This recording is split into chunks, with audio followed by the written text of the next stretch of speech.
Bienvenidos amigos a una nueva inmersión. En esta ocasión nos adentraremos en el fascinante, aunque a veces intrincado, mundo del derecho penal mexicano. Y para guiarnos en este viaje tenemos un texto clave, Lineamientos elementales del derecho penal castellanos. Un título que, admitámoslo, no es precisamente corto. Cierto.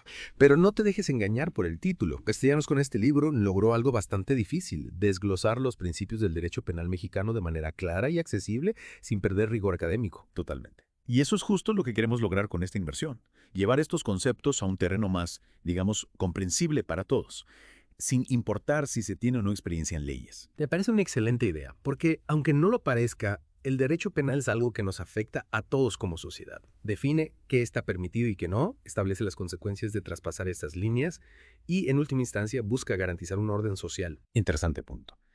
Y hablando de orden social, hay algo que me llamó la atención desde el principio del texto de Castellanos, y es la forma en que destaca la relación tan particular que existe entre el individuo y el Estado en materia penal. Sí, y me parece muy acertado por parte de Castellanos, porque no se trata de una relación simétrica. No es simplemente un individuo cometiendo un acto y el Estado respondiendo. Hay un desequilibrio de poder inherente a esa relación. Exactamente.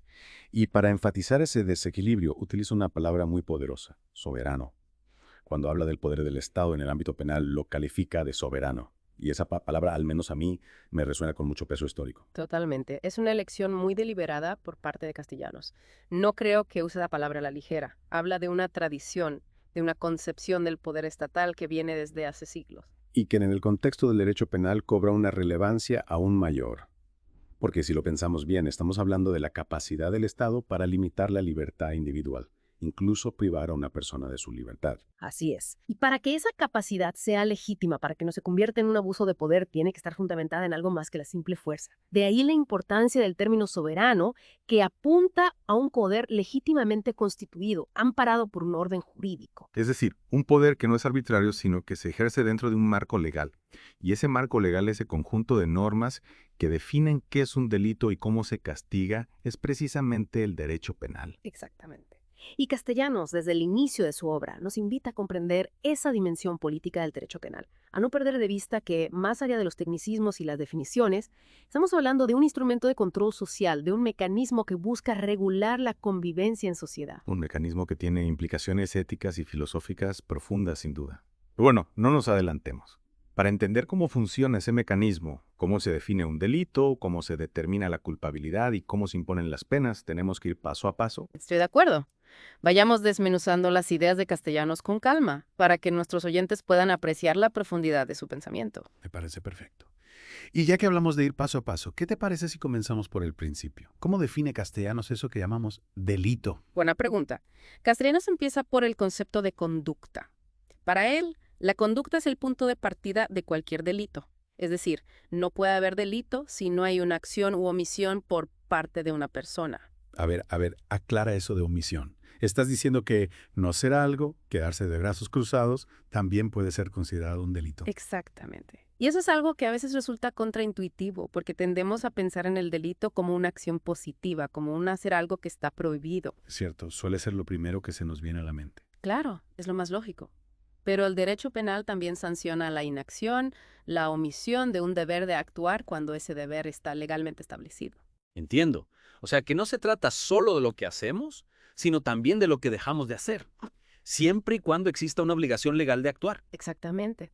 Y aquí es donde entra en juego el concepto de deber jurídico. Deber jurídico. Eso era un concepto bien jurídico, ¿no? ¿Podrías explicarlo de forma más sencilla? Claro, imagina que vas caminando por la calle y ves a alguien en peligro, a punto de ser atropellado por un coche. Si tú pudieras hacer algo para evitarlo, digamos, gritar una advertencia, pero decides no hacerlo y la persona resulta herida, ¿crees que deberías tener alguna responsabilidad? Moralmente, sin duda. Pero Legalmente. ahí está la clave. En el derecho penal mexicano, a veces sí existe una responsabilidad legal por no actuar cuando tenemos la posibilidad de evitar un daño. Interesante. Entonces, para que una omisión sea considerada un delito, tiene que existir un deber jurídico de actuar. ¿Y cómo se determina si existe o no ese deber? Buena pregunta. Esa es una de las cuestiones más complejas del derecho penal, porque implica analizar cada caso concreto, las circunstancias específicas en las que se produjo la omisión. Ya veo que este tema de la conducta como punto de partida del delito es más complicado de lo que parece a simple vista. Sin duda. Y eso que apenas estamos empezando a arañar la superficie del pensamiento de Castellanos sobre el delito. Me dejas con ganas de seguir profundizando, pero creo que por hoy lo dejaremos aquí. En la próxima inmersión, continuaremos explorando las ideas de Castellanos, adentrándonos en los elementos que conforman un delito. Exacto, exacto. No basta con que haya una conducta, una acción u omisión. Esa conducta tiene que encuadrar en lo que la ley define como delito. Y aquí es donde Castellanos introduce un término clave: tipicidad. Tipicidad. ¿Qué es eso de la tipicidad? Suena que el delito tiene que seguir cierto patrón, ¿no? Exactamente. La tipicidad significa que la conducta debe coincidir con la descripción que hace la ley de un delito específico. No puede ser algo que nos parezca malo en abstracto, tiene que estar explícitamente tipificado como delito en el Código Penal. Ya entiendo. Es como un rompecabezas. La conducta tiene que encajar perfectamente en una de las piezas previamente definidas por la ley. Esa es la idea. Y para que esa pieza encaje, no basta con que tenga la forma adecuada, también tiene que cumplir con otras características. ¿A qué te refieres? Me refiero a los otros dos elementos que, junto con la tipicidad, configuran el delito: la antijuridicidad y la culpabilidad. A ver, vamos por partes. Empecemos con la antijuridicidad. ¿Qué significa que una conducta sea antijurídica? Significa, en términos sencillos, que la conducta está prohibida por la ley, que va en contra del ordenamiento jurídico. O sea que no se trata solo de que cause un daño, sino de que ese daño esté expresamente prohibido por la ley. Correcto. Piensa, por ejemplo, en un cirujano que realiza una operación a corazón abierto. Entiendo por dónde vas. Técnicamente, está causando un daño al paciente. Exacto. Está cortando tejidos, interviniendo en un órgano vital. Pero esa conducta, que en otro contexto sería gravísima, está permitida, incluso alentada, por la ley. ¿Por qué?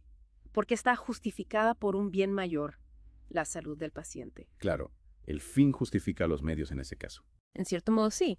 La antijuridicidad implica que no haya ninguna causa que justifique o exima la conducta que en principio está prohibida por la ley. Ya veo. Entonces, tenemos la tipicidad, que la conducta se ajuste a la descripción del delito, y la antijuridicidad, que no haya una justificación legal para esa conducta. Y el tercer elemento, la culpabilidad. ¿En qué consiste? La culpabilidad es un elemento esencial porque se centra en la persona que ha realizado la conducta.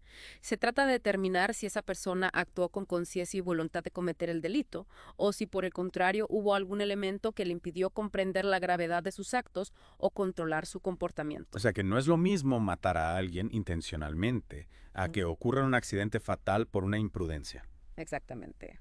La intención, la conciencia de estar cometiendo un delito es un factor determinante a la hora de evaluar la culpabilidad. Y aquí es donde entran en juego conceptos como el dolo, la culpa, la imputabilidad. Veo que este tema da para mucho más. Pero para no perder el hilo de nuestra conversación, me gustaría volver a la idea de la antijuridicidad que mencionabas hace un momento. Claro, con gusto. ¿Qué aspecto en particular te interesaba? Hablabas de que una conducta puede estar justificada por la ley, como en caso del cirujano. ¿Podrías darnos otros ejemplos de estas causas de justificación? Por supuesto. Además del estado de necesidad que ya mencionamos, existe también la legítima defensa.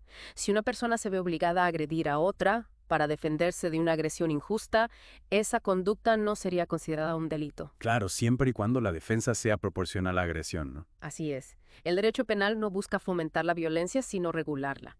Por eso, la legítima defensa tiene que ser necesaria, proporcional y, en última instancia, la única opción posible para evitar un daño mayor. Es un tema complejo, sin duda. Y creo que ilustra muy bien la importancia de analizar cada caso en concreto, teniendo en cuenta todos los elementos en juego. Y hablando de analizar cada caso en concreto, no olvidemos el último punto que abordaremos en esta inversión: las consecuencias de cometer un delito. ¿Qué pasa una vez que se ha comprobado la existencia de una conducta ética, antijurídica y culpable? Ahí es donde entra en juego la parte, digamos, más contundente del derecho penal, la imposición de una pena o medida de seguridad. Exacto. Aunque a veces se usan como sinónimos, es importante distinguir entre penas y medidas de seguridad. No tienen el mismo objetivo ni se aplican de la misma manera. Entiendo. ¿Podrías explicarnos un poco más a fondo esa diferencia? Claro que sí. Las penas, en sentido estricto, tienen un carácter aflictivo, es decir, implican un castigo para el culpable. Su finalidad principal es responder al delito cometido, hacer justicia en función de la gravedad del mismo. O sea, que la pena tiene que ver con la idea de castigar al culpable, de que pague por lo que hizo. Exactamente. La prisión, por ejemplo, es la pena por excelencia.